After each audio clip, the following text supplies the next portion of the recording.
so much again for participating today. We'll start by letting our members at Depop, the team at Depop, introduce themselves, and we'll be starting with Grace. Please do introduce yourself to our audience. Yeah, thank you. Thank you everyone for joining. I'm Grace Gingo. I'm one of the senior people partners at Depop in the people team. I've been at Depop for almost 2 years, so it'll be 2 years in July. And I partner with our tech space on all things people experience and people strategy. I'll pass over to one of my colleagues. So I'll pass over to Odie because I see his screen next to mine. Thanks, Grace. Yeah, so I'm Odie. I'm a lead data scientist at Depop, working primarily in the trust and safety space. A little bit of recommendations, but mostly trust and safety. So what that means is basically trying to build models that kind of help us enforce our terms and conditions and make sure that people aren't, people are being safe on Depop. They aren't exposed to things that they shouldn't be exposed to, or in line with terms and conditions. And I've been at Depop for about 4 years now. Yeah. Sure, let's go next. Danielle, would you like to go next? Thanks, Odie. Hi, everyone. My name is Danielle de Lima. I'm Vice President of Operations here at Depop. I'm responsible for trust and safety, payments and fraud risk, community experience, which includes support and shipping operations. And I hand it over to Aaron. Hi, my name's Aaron. I've been at Depop for coming up to 4 years now, 3 years in my current role in community experience. So what that basically entails is you do a lot of different types of problem solving. Users are having issues on the app. They come to us first with like the first line of defense, and we resolve their issues as they come. So that's basically the surface level of it, which we'll get more into, as the night goes on. Awesome. Thank you so much. And thank you all so much for your time today. And let's get started. We'd really like to know, our community would like to know, what made you guys want to join Depop, and what was that first impression like when you joined your company? We can start with Grace, for example. Yeah, absolutely. I think looking back at it, I would say for me, it's the culture. So I know we signpost around being progressive, but for me, it was the togetherness that I felt from everyone that I spoke to during my interviews, and how passionate everyone was from the different departments that I met, and how everyone knew what was connected to their role, as well as the business and the opportunities to meet Depop community, so our users. So then it reminds you why you're doing what you're doing. So I would say that was my first impressions and what made me join Depop. Okay, what about you, Odie? So before joining Depop, I was doing a PhD in machine learning, and so I was working primarily in academia. And I kind of wanted to switch to industry. So because in academia, it's, you think about solutions and problems and you write about them, and then it kind of stops there. It doesn't really get used, and I kind of wanted to see it get used. So I guess so first of all, I went to switch to industry. Specifically Depop I chose because I thought, you can take computer science and like machine learning, you can apply it to a bunch of different kinds of problems. I saw jobs from like construction to, restaurateuring of food and fashion. So I just wanted to apply it to something that I thought was interesting. And yeah, it's quite interested in fashion. So I thought it could be an interesting problem space. And it, yeah, definitely has been. Yeah, there's probably a lot of fashion fans also in the chat too today. And Danielle, what about you? Why Depop?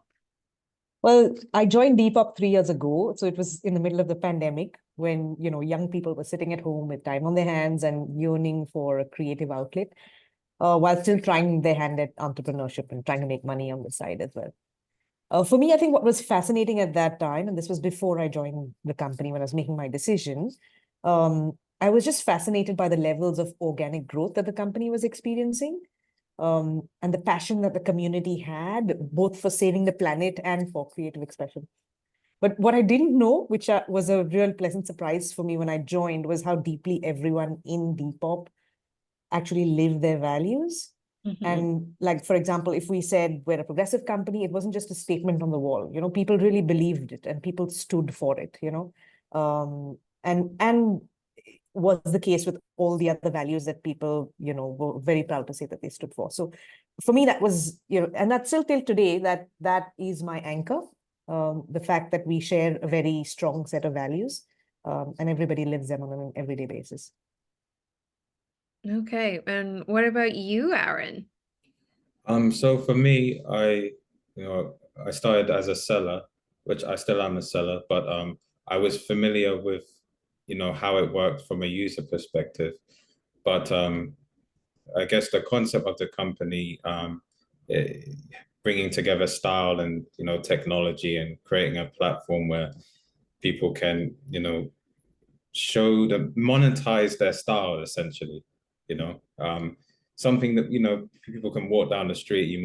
Someone might like what someone else is wearing, but they might not know, okay, how can I go about getting that style, Depop is a great place for people to actually curate a look for themselves. It kind of works against the high street where you can, not to say there's anything necessarily wrong with people just, putting on whatever they want from the high street, but if you want like a particular look, I think Depop is really good for that. So yeah, it brought together two of my interests like style and technology, and I realized it's a very forward-thinking company. Like they have a very holistic view of their employees and the lifestyle that people have whilst they work, right? They don't just see you as like an asset, doing your thing, like almost like a hamster in a wheel type of thing. It's more like you're a person. They see you as a whole person. They care about things like mental health and this type of stuff. We have Depop days and all types of things. So those are the main reasons why I was really drawn to it. But it was definitely because I started off as a seller. That's how I became familiar with it in the first place. Okay, definitely. And you said you started as a seller. What about your role currently at Depop? What is your role? So I work as a community experience agent. So I work in community experience, which is, as I was saying, is mainly related to problem solving, different issues that users might have on the platform, whether it might be tech issues or whether it related to abuse or sensitive topics like that. We get the brunt of it. We kind of see, okay, this is what users are dealing with, and then depending on our capacity, we can maybe deal with it as we can, or we then escalate it to specialist teams who can spend more time on it because they have the skills and facility to do that. So it's quite varied, but I think it's a great place to get an understanding of how the platform works in a more comprehensive way, because you can see how different things come together to make a user experience good or to make it bad. Okay, definitely. And definitely want to know what the rest of the team do. Like Grace, for example, your day-to-day role, what does that look like? I would say it's a mixture. So every day is not the same, but I would say my day-to-day means meeting with some of our leaders and our managers and understanding how their teams are going, what their people experience is like, how can we enhance or maximize people's talents and also get the best out of them when it comes to career mapping or talent mapping, or for example, if there's a change coming, how can we make sure we effectively manage that, but also deliver it in a way that is intended and also empathetic to whatever's going on at the time in the business.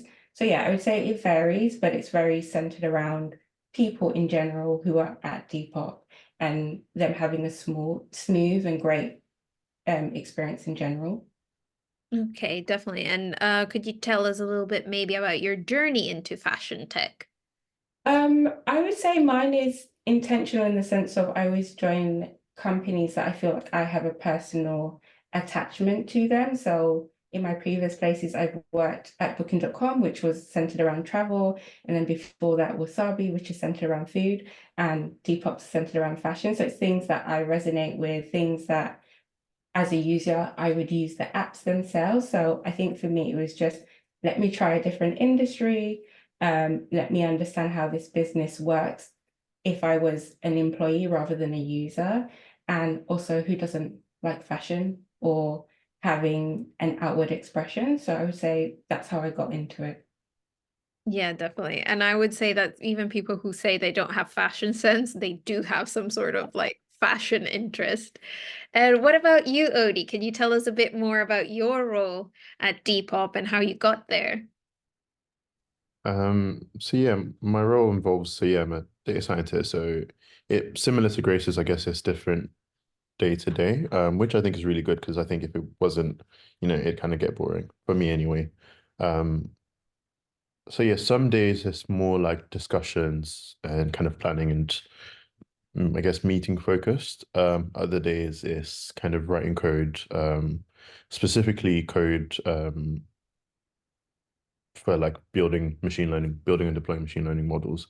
And I guess how that pertains to my role in trust and safety space is usually building out models that can detect bad things. So for example, abusive messages in chats or fake items, things that, are we've, I guess, classified as bad and, are unsafe to our users. So yeah, it's a mix between like writing code and kind of having meetings within the team as well as other teams, kind of figure out how best to solve problems, how far along solving problems we are, things like that. Okay, definitely. And Danielle, what about you? What is your role within Depop? And can you talk to us about some of the unique challenges that you've faced over the 3 years you've been here? Um, yeah, that's unique challenges. That's a good one. Okay, let me just summarize my role as I see myself as being responsible for having our communities back. Mm-hmm. Of course, I do have a fairly large team that helps me achieve that objective. And I think a lot of my day is spent trying to make sure that they get the right level of support and direction, not directions, direction, to be able to achieve this purpose, right? So sometimes I would like to think that I spend a lot of time sitting at a high level thinking about strategic stuff, but I think that I spend more time zooming in and zooming out, as I would like to call it, the zooming into the detail to understand exactly what's going on, but also zooming out and seeing how it fits in with the big picture. So that's essentially my day to day. In terms of challenges, I mean, every company has a lot of challenges. Of course, I've had a lot of challenges over the last few years, but challenges I would say are more opportunities to learn and opportunities to make something better than it is. Some of the big problems, for example, that we deal with in the fashion tech industry or in general, but specifically in the fashion resale industry such as ours are, for example, we've got challenges with verifying or validating authenticity of items, right? Because it's people like you and me selling stuff from our closets, and sometimes they don't always have the proof of purchase with them, right? So being able to make sure that the items on our platform are authentic, I think this is a challenge that a lot of us in the fashion resale industry face.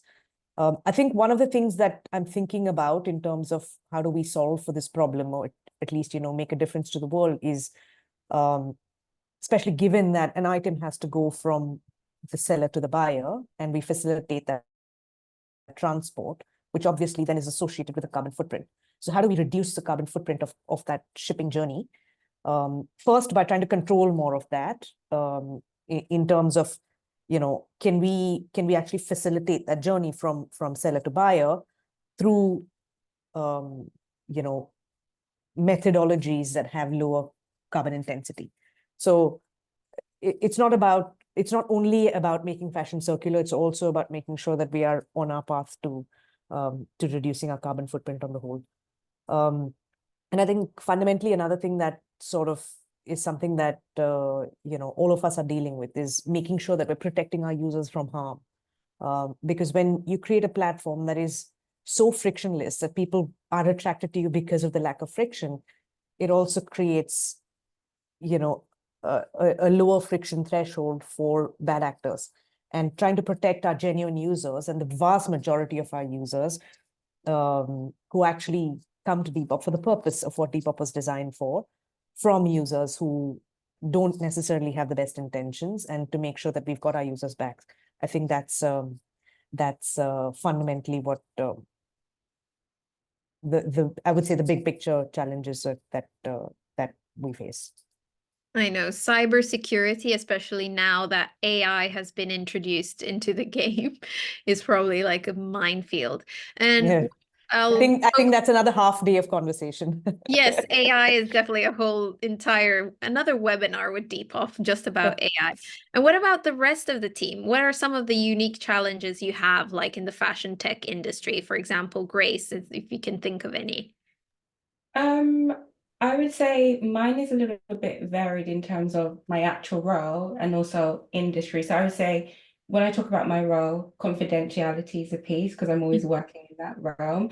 So it's thinking about how I can find opportunities of being transparent as I can, or communicate on a change or updates or on a topic in the most effective way, and make sure that it lands in a sentiment that it was intended, or balancing that by supporting the leaders that are communicating those changes with conviction and empathy, so we don't break the employee experience and also the trust that we have from our employees. And then I would say industry is just trying to keep up with all the different changes that are happening in the HR world and trying to relate, is that progressive enough? Are we moving the needle? Are we thinking ahead of the curve around things that might impact people and their lives when they come to work? So yeah, I would say those are the challenges, but trying to be ahead of them and also communicate very effectively would be mine. Okay, definitely. And Odie, what about you? What are some unique challenges that you've encountered in the fashion tech industry in general? I guess one thing specific, I guess maybe a bit more specific to trust and safety and kind of machine learning, is the data that we deal with, because of what our platform is for and the way it's structured, is quite specific to us. It's quite, like, I guess, fashion oriented. So solutions that you might find off the shelf or in academic literature, excuse me, might not necessarily work. So an example I can give, I guess, is like if you're trying to detect nudity, for example, what might be someone else might define as nudity is maybe not necessarily what would be defined as nudity in a fashion sense, because say it's a picture of someone modeling a bikini that they're trying to sell. That technically there's no malice there. It's just, it is a bikini. But if you were to like show that to someone else from a different company, they might flag that as nudity. So it's kind of trying to figure out how to match or like mold general knowledge and general like techniques to our specific specific needs. Okay, definitely. And Aaron, I wanted to know a little bit, like I know you were a seller and now you work within Depop. What has working for Depop done for your career development to assist you like in moving upwards? Okay, so starting as a seller, it's really opened my eyes to like an entrepreneurial side of me that I didn't really know was there. That's even before, starting to work here. And then when I got here, first of all, I started in trust and safety. So working in trust and safety, I was dealing with all different types of issues related to abuse, related to extreme imagery, that type of stuff. But it was really the bugs. I had to report bugs to engineers. This is going to come full circle once I finish the story, but basically, it was around 2020, early 2020. I was reporting bugs to the engineering department, and I was interested in what they were doing because we kept getting these reports for the same issue for quite some time. And I was wondering, okay, what are you guys actually doing? Because the users were saying, okay, when is this going to get fixed? And I wanted to give them a proper answer. So I would then talk with the engineers about like, okay, so how do you guys do what you do? And that's when I started to become more interested in the engineering aspect of Depop, so the backend aspect of it. And then I moved to community experience. And recently, I got the opportunity to do an internship, a 6-week internship at Depop with the Trust and Safety Engineering Department, which brought together, two of my interests again. So I was really blessed to be able to do that. I'm doing it now.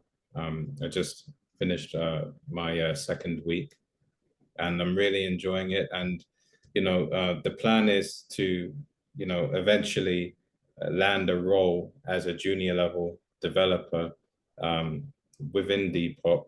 So to answer your question, it's really opened my eyes to what I'm interested in first and foremost. Like, I didn't think I would be getting involved in engineering before I even set foot in Depop. Like, it never occurred to me that this would be a thing.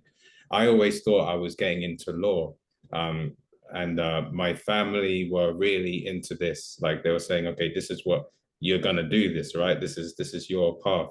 And it was only when I was here that I understood that there are many different routes, and tech really provides you with many different routes to to make a good living. So that's one thing I'll say to people listening, is that if you do have interests that are outside of what you think you might be good at, or what you might be interested in, explore those opportunities when you can, because that's something Depop has given me, which I'm very grateful for, is these opportunities to explore engineering, as I said, and to hopefully go down that route.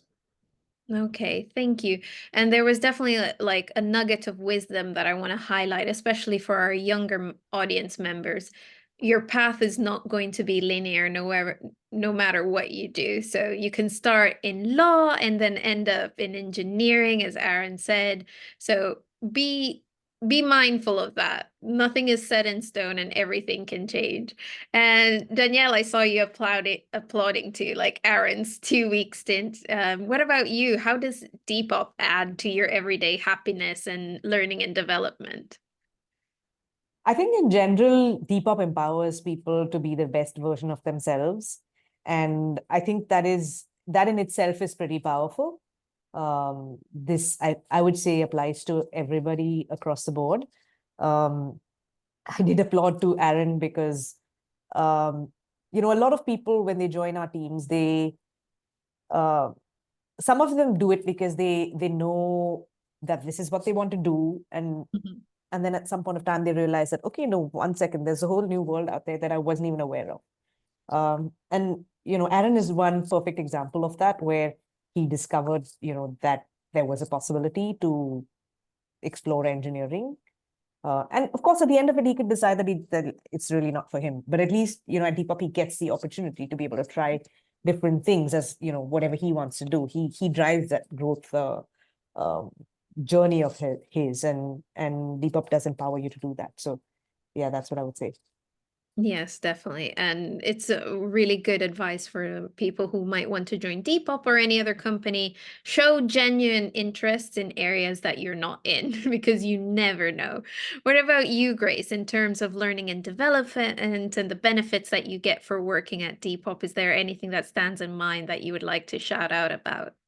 Yeah, I would take a different approach and share the work-life balance that I get, because I think we have opportunities where we start at 9:30. So then for me personally, it means my morning, I can do whatever I want with my morning, whether that's working out, self-care. And also I think we work in a way where you're able to block out personal development time. So for example, I can block out time where it's dedicated to projects and day to day, and then maybe my Friday is just blocked out on personal development, but also making myself available for others. So I think that's helped me grow in my career because I can always have boundaries of personal time, but also bringing my best self at work. So I would say that would be my happiness for that. Okay. And what about you, Odie? How has Depop helped with your like career development or any particular benefits that you think are something that really stuck with you? In terms of benefits, yeah, I'd second Grace's in terms of like flexibility of working. So we have like yeah, like the personal development time stuff, but also like hybrid working, so not having to work from the office every single day. So that's I guess the benefit I really appreciate. And then in terms of development, there's I'd say we're afforded quite a bit of creativity, so the leeway. So if there's a problem, excuse me for a bit of a No cough. worries. If there's a problem, you're allowed to kind of like approach it how you would want. There's no, I guess, hierarchy of, you know, someone telling you exactly how to solve a problem. You know, you can kind of experiment and try different things and see if it works, which really, for me personally, allows me to, I guess, learn new things first of all, but also take the lead on projects, which has, yeah, really helped me grow in my career so far. No, it's great. Yeah, you have a space to like take the lead and sort of experiment with your own leadership skills. Before I move on to the next question, I just want to remind the audience members, do not be shy. Please use the chat. Send us the questions that you want me to ask the Depop team. It can be to a specific individual or just generic. We'll get to it towards the end of this session. And to the team at Depop, why would someone want to apply to Depop, first of all? Why would you recommend Depop as a place to work at? Grace, Danielle, one of you, who would like to start? Yeah, I'm happy to start. I would say there's multiple reasons that probably resonate for me, but I think we've all shared that Depop is a space where you get to work on things that excite you, or you can try new things and trial them and see how it goes and see if that's the path for you. And you have access to people with a diverse range of experience, expertise, knowledge. So then it means you get to learn and grow as well as share your own experience. And it means your depth and breadth also grows quicker compared to maybe where you were before or somewhere else. And then I would also say, because we have our employee resource groups and safe spaces, so if you have a space where you want to go to meet and talk to people who look like you, who have similar interests, cultures, identities, we have those groups, and some of those safe spaces turn into employee resource groups where an exec sponsor is tied to them and helps them make change or impact to be seen or heard or felt by the rest of the business in a positive way. And I would also say we allow space for people to share so much feedback. So it's not very hierarchical at Depop as well. So that's why I would recommend joining at Depop. But Danielle may be thinking something different. I Tell think us, Grace, Danielle. you said it so succinctly, and I don't know I don't know how I could top that one. Yeah, I just think that you can really be yourself at Depop. It allows you to be authentic in a way that is really quite special for you know, companies in the industry. When we say we are, you know, in the fashion industry, I famously say I'm not really fashionable, but I don't have to be, because I have my own, like you said, sense of style, right? And that's okay. You don't necessarily have to be fashionable to make it work for everybody else either. So you can really be your authentic self here, and I think that's pretty special. No, that is definitely something that is very important, and especially for the community we are part of, BYP Network, Black Young Professionals, being able to show up as your authentic self is always a plus. And I can probably direct this question maybe to Aaron or Odie. Feel free to hop in. I know that Grace mentioned your ERG, Black at Depop.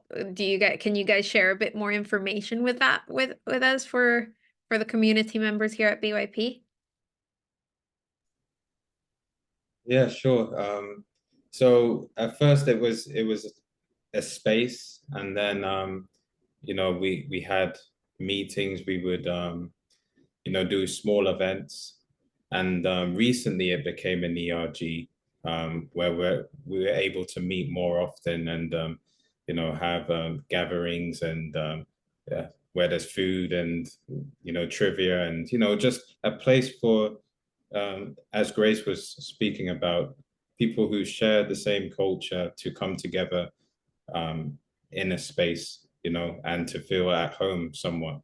And I think it's a great thing. And I think all I think that the fact that Depop facilitates these types of ERGs is a great thing. And I think all companies really should, you know, have this type of thing, because you can somewhat feel isolated depending on your team.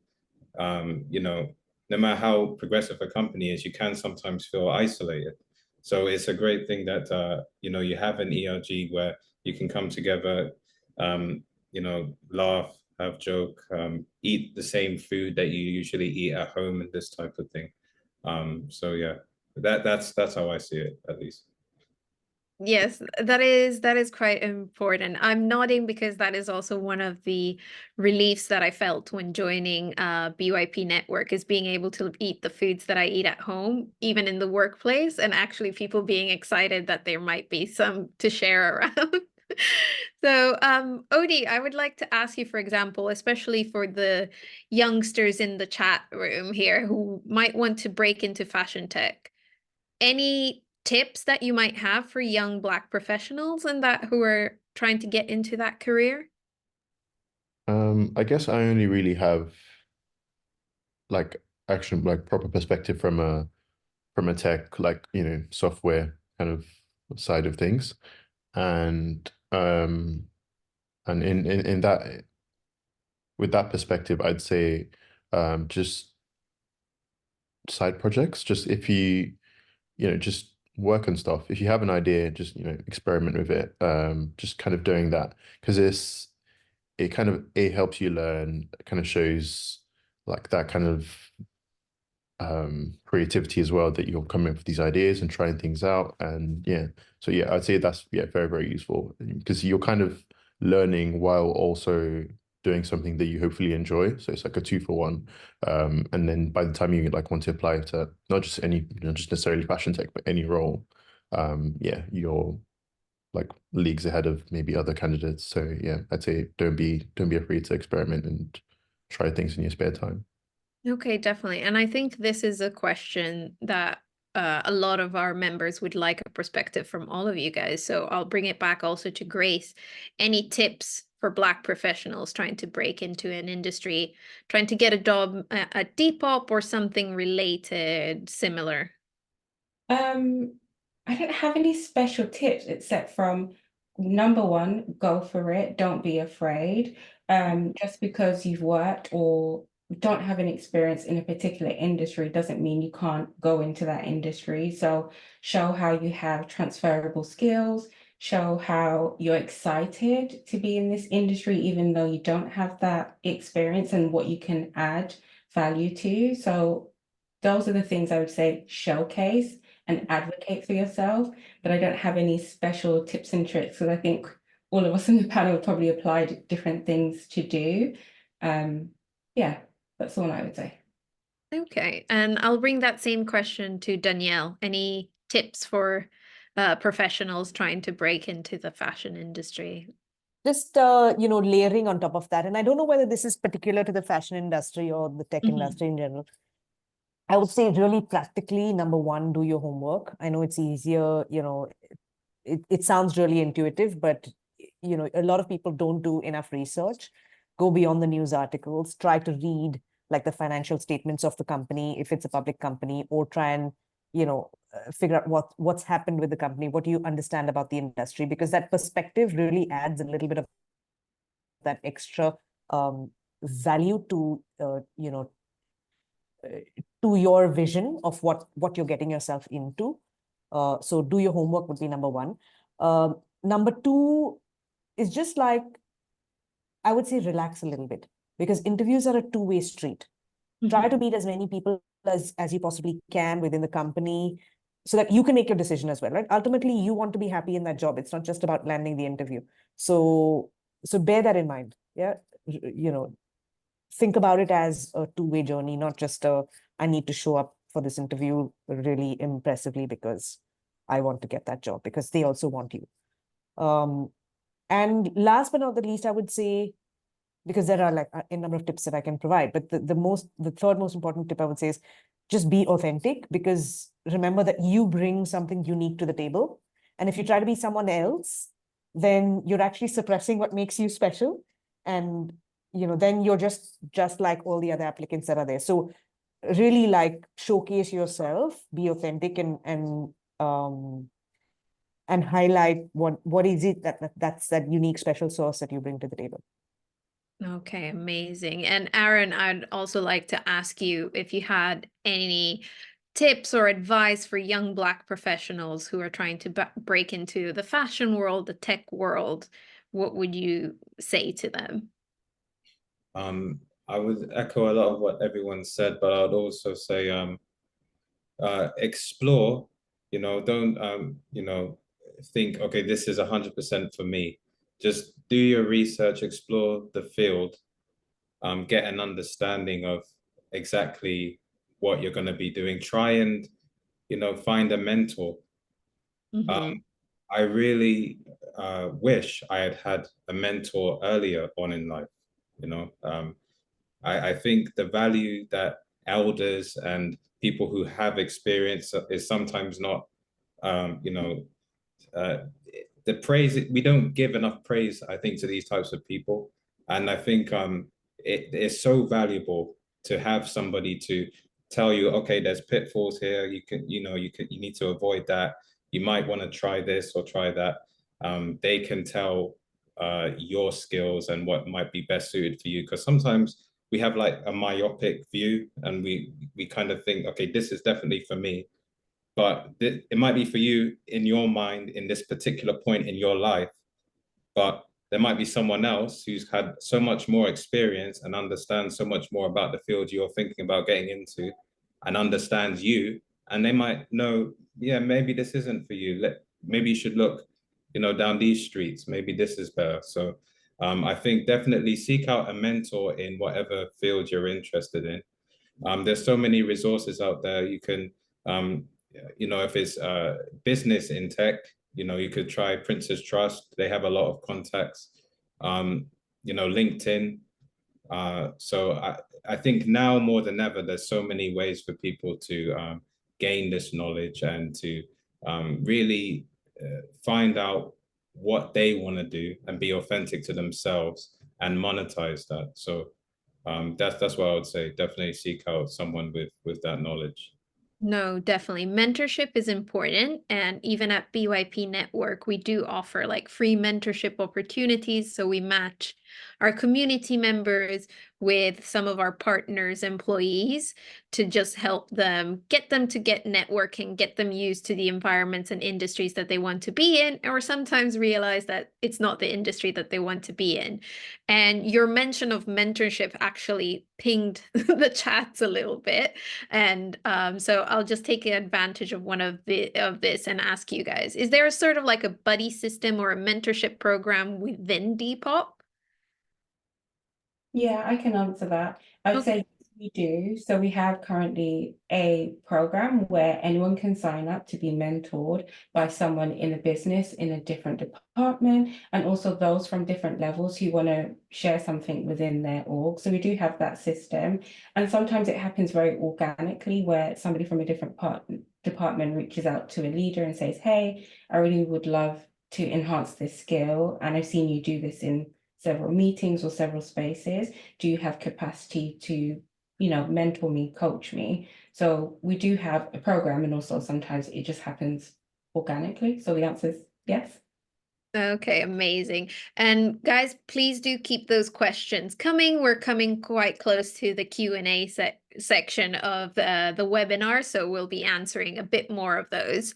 And while I have you, Grace, I would like you to describe what's it been like working at Depop in a sentence.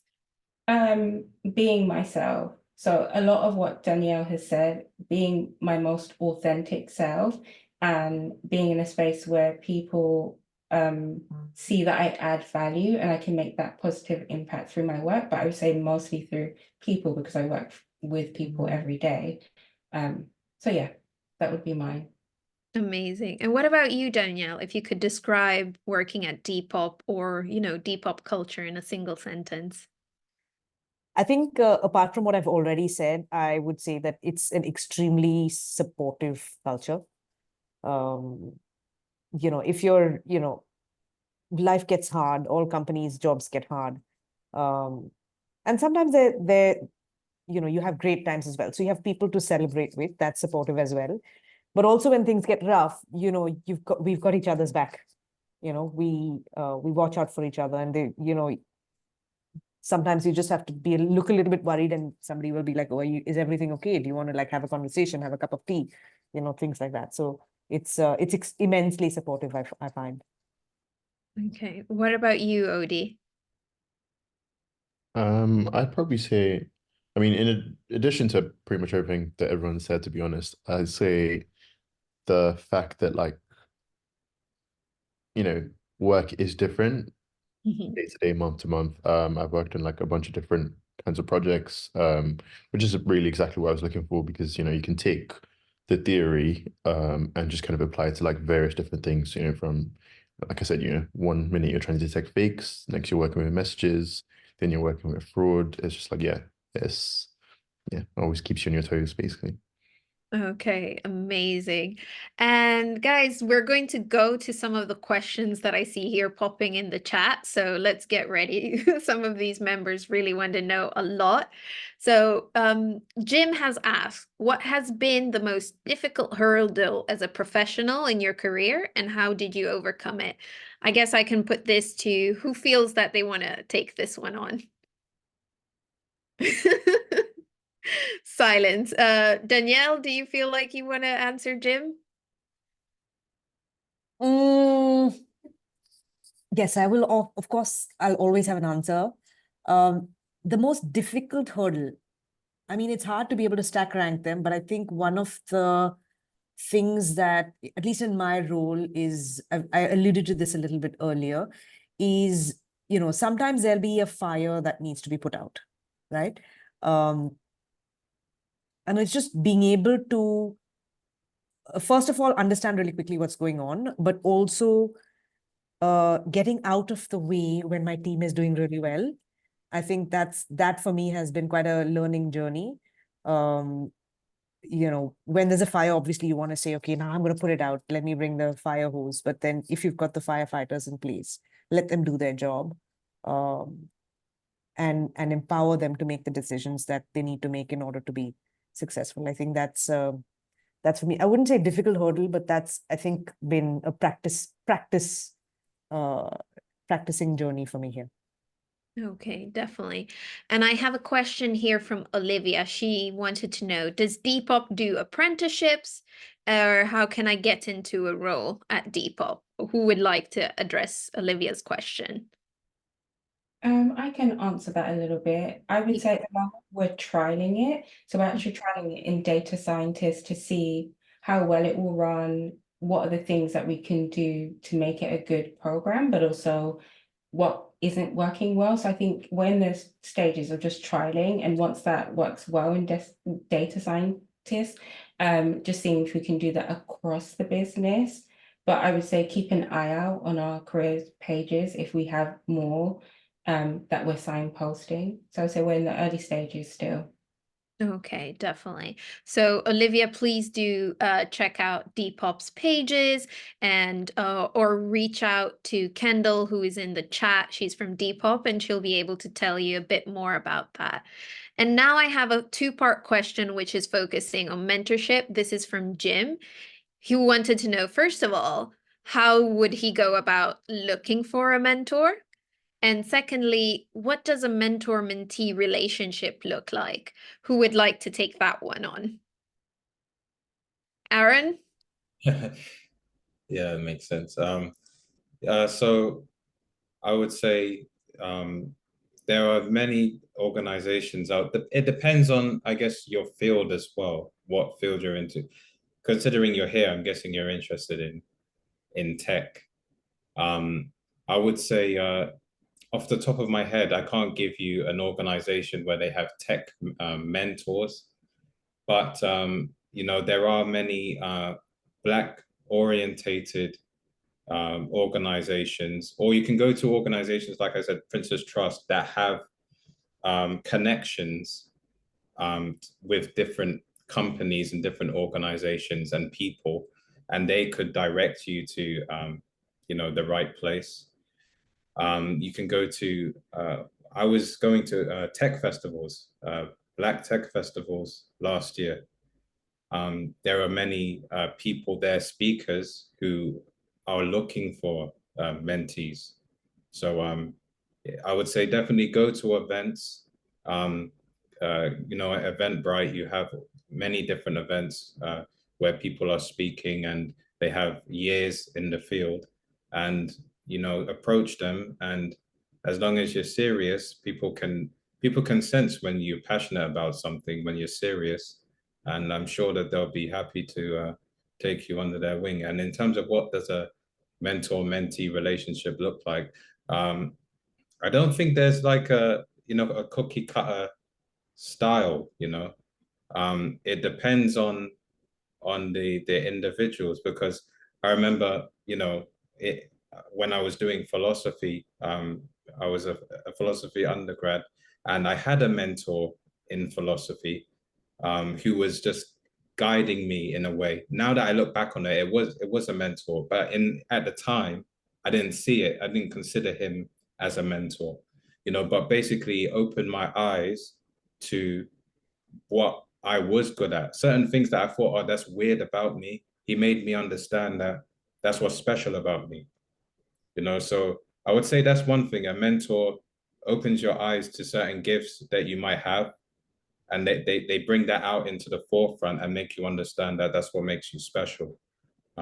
So yeah, I would say a good mentor is able to do that. Okay, great. Yes, and Jim, in terms of looking for mentors, like feel free to reach out to people on LinkedIn whose career you admire. And as Aaron said, if you're serious and respectful, you will connect with the right person. And also keep an eye out for BYP newsletters, because we do have free mentorship programs with our partners, and we might be able to match you with someone who can help you progress in your career. And I feel it's only fair to address this question to Odie. How do you deal with fast-paced, high-intensity periods that can happen within the company? Those definitely do happen, and it's, I guess, times like that where you have to really come together as a team. Because you know, if you're trying to do it all by yourself, it's just not going to work, and you will need something from someone else. So I guess having a reliable team, and also just, you know, being able to rely on the team, actually ask for the help. So yeah, certain teams have like on-call systems where you kind of like monitor. So for every system that we put out, you know, every like feature or, you know, technological system, we have like monitors associated with them to monitor like traffic, know when it's down, when it's uptime, things like that. And so if, you know, if it goes down, someone will ping, and then you can like quickly solve problems. Yes, whether it's the weekend, late at night. Yeah. Okay, amazing. And this question is from Joy, and they want to know, what are the qualities needed within the hiring process to stand out and to be offered a role at Depop? So what do you guys think? Who wants to take this one on? I would say from my perspective, one that stands out for me is someone openly saying like, hey, I don't have all the answers, but I'm willing to learn and I'm willing to work with everyone. Because I think to Odie and Danielle's point, there's a lot of a support system at Depop. So I think if you lean on, I don't know the answer, but I'm willing to work as a team to get to the answer, that really stands out at Depop. And we're willing to have people like that because that's our normal culture, is what stands out in my perspective. Okay, definitely. Does anyone else want to add to that? Like during your hiring processes, what have you seen like potential in some employees? I guess again, this is maybe more specific to like data science and engineering. But one thing that really stands out from like doing interviews is when candidates have a product focused mind. And what I mean by that is, you're writing code, right? Which is quite an abstract, ones and zeros and numbers and concepts. But even when you're talking about code and thinking about code, you're still relating it to a real product and thinking about how it affects the users and what would be best for the users. So kind of like keeping the user and the product in mind, no matter what you're doing, is something that always like, I guess, shines through. Okay, that's great. So if anyone else in the chat has any additional questions, now's your chance to let them in. I'm just scrolling and seeing if I maybe missed anyone. But while I'm checking that out, I did most of you have mentioned that you have used Depop also as users. So it would be nice, just a fun fact about you guys. What's the nicest thing you found on Depop that you purchased for yourselves? I found a really fire Averex jacket. I really love Averex, and yeah, that was I got it for a really low price as well, so I'll never forget it. That's the one thing about Depop is that if you look long enough, you'll find certain things that you won't find anywhere else, and you'll see the value in it, and yeah, you can just have it forever. So yeah, that was my one. Yeah, I agree with Aaron. I think yeah, the bargain hunter in you really comes out, trying to get those deals. I Um, like a good bargain. What did you get off the Depop, Odie? um, that's maybe a tie between so an artist that like released these pair of shoes, and when he released them, I kind of didn't really like them. And then months later, I was like, oh, hang on a minute, they're actually really, really nice. But then they'd already sold out. So I was like hunting everywhere, all over the internet, and it took me months. And eventually I found it at a decent price. And I think similar to what Aaron was saying is the kind of the hunt and finally getting that, the satisfaction from that is really, yeah. What about Grace and Danielle? Do you have any Depop faves that you'd like to share with us? Well, I bought this dress from Depop. Oh, thank I you. love it.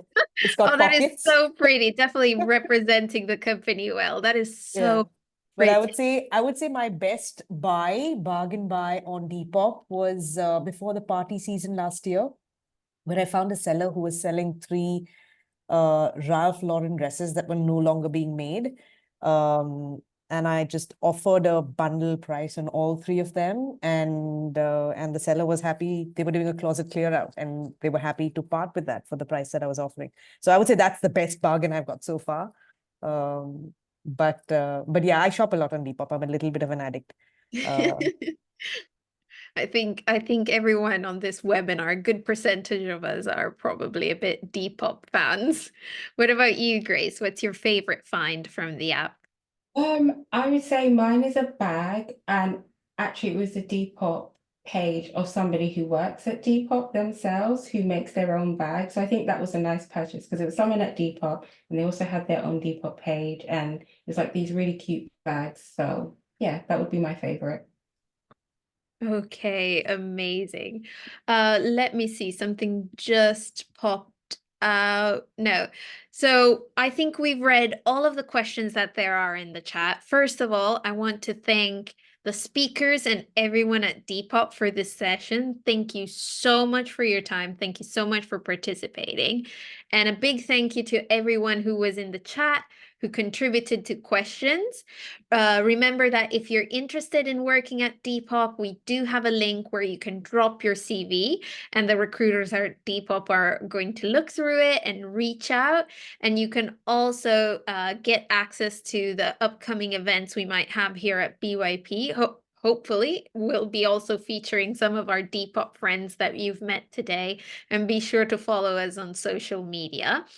And as for the Depop speakers, any last words for our communities, or are we good to go? Thank you. And again, go for it, is what I would say. All right, guys, the links are in the chat, so do take Grace's advice and go for it. Thank you everyone for coming over tonight and spending time with us in this webinar, and we'll see you at the next one. Bye, guys. And Depop team and Kendall, especially, I saw you were really busy in the chat. Thank you so much.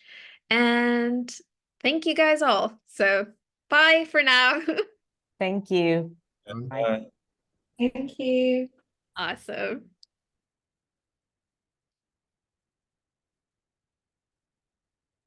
Thank you, everyone. Thank you, Babs. Thank you, Kiara.